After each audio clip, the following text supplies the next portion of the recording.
Hey guys, well, got back from the post office, had a day off, so I figured I'd go over there and kind of surprised because thought I was only had one package, but actually had two.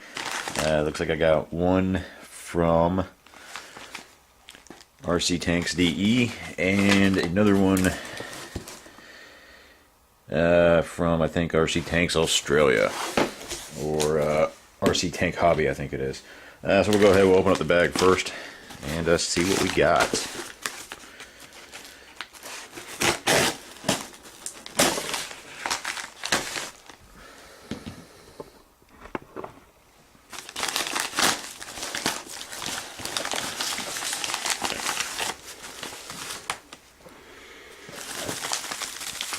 Alright, we got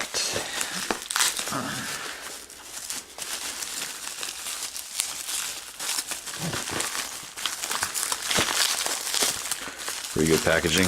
Bubble wrapped all around, tape on top of that.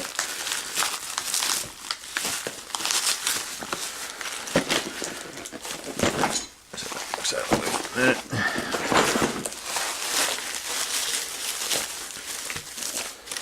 Ah. That's what I was hoping it was.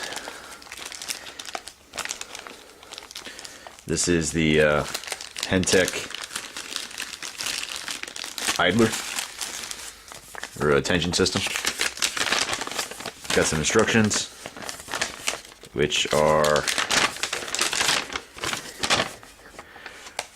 all not in English. Okay, well, I'll be able to figure it out, I think. Luckily, it's got pictures are pretty good. I think based on the pictures, I could probably figure out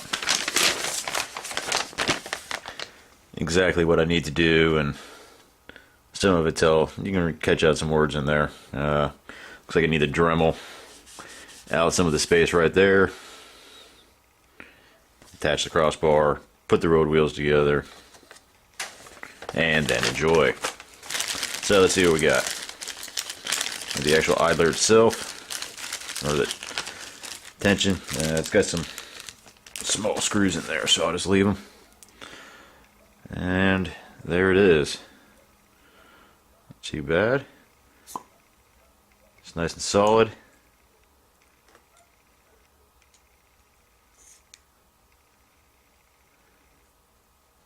It's got good movement on all the pieces that should move.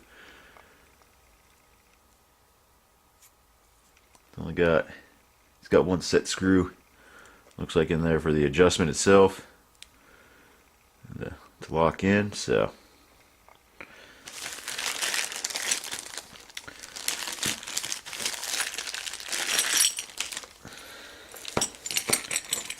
more small screws in there. They're kind of buried in the tire, in the road wheel itself, and there's one actually in there.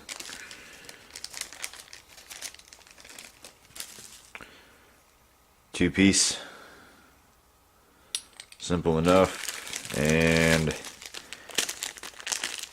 actual rubber tires. So that'll be good. Start working on that now. As you look at some of the earlier ones, one of the earlier videos I posted is I have a lot of slop in the track right now. So after I put the new metal tracks on, I realized that there was a lot of slop in there, and it's like, well, that is just not going to work for us, so we're going to have to get something to do it. And Hentech makes, they're one of the few ones I've been able to find that actually make the torsion bar, the tension system for the track, for the M41 Bulldog. Unlike the Tigers that actually already have a system built into it, which makes it a lot easier, the Bulldog never did. Oh yeah, and I've also got this little block spacing. All this is designed for goes on the back, on the back of the main drive sprocket.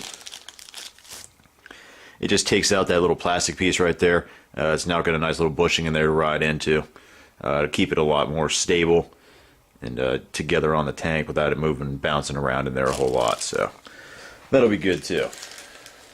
And let's see what is in the big box.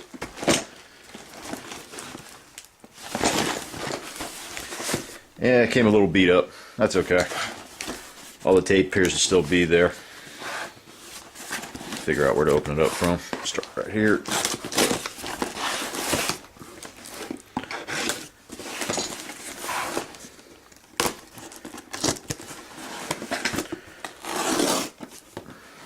Let's see if I can get that out of there. Get that in a minute.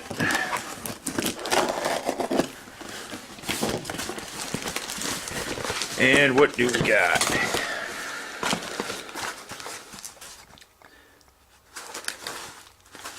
Track option part. So in this box, set of wires for a 360-degree turret. We have somebody did a thread on these, and they were having some problems with them. These are supposedly the 5 times torque motors.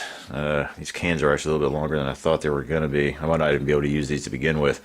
But they're here, so I will try them. If nothing else, I might just take them for the sprockets and use them on the 360 motors that I unpackaged yesterday. And I also have some upgraded springs from that, and this is more than likely the 360 turret ring itself. Yep. And one 360-degree turret ring. And what else do I got in here? Get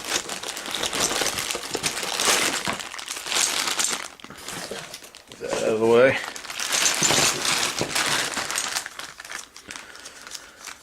Metal road wheels and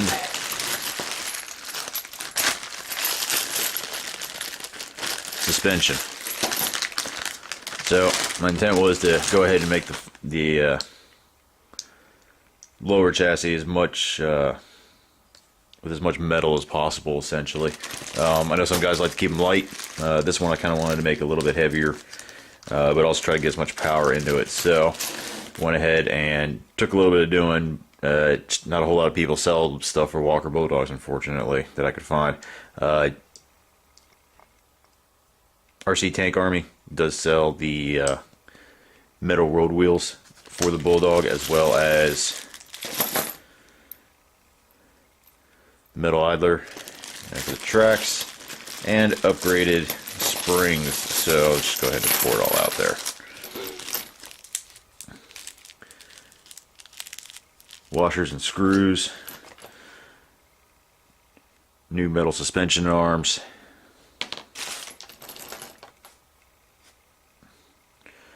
covers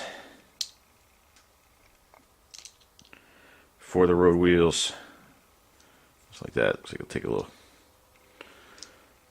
shaving down maybe.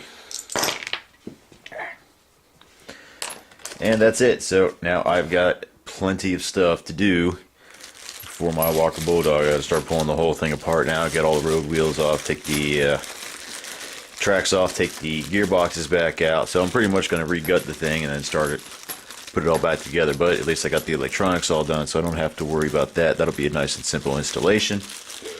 The motors, once I figure out the sizes, I'll play around and figure out exactly which one I'm going to use. I think I'm probably going to end up using the 360 ones. I just took off the top of it. These are actually mini water pumps, which is why it looks like that. So really easy to take off. It just takes a Torque 9 screw. So the star screw, it's got the 4 little ones right up here, and then there's 2 more inside that actually disconnect it from the motor itself. Real easy to take off. Nice thing about this motor is when they ship it to you, I think you can see that they got a little red dot there to annotate which side is positive and negative, so you know how you should ideally hook it up. Since I'm working with 4-to-1 gator shafts, I actually think I'm going to hook these up in reverse, hooking positive up over here, so I don't have to keep throttle reverse on the Turnigy 9XR. But that's it, guys. So as you can see, I got plenty of stuff to keep myself occupied this weekend, so that'll be good. And I'll go ahead and post updates as I get there. Okay, guys. Till later.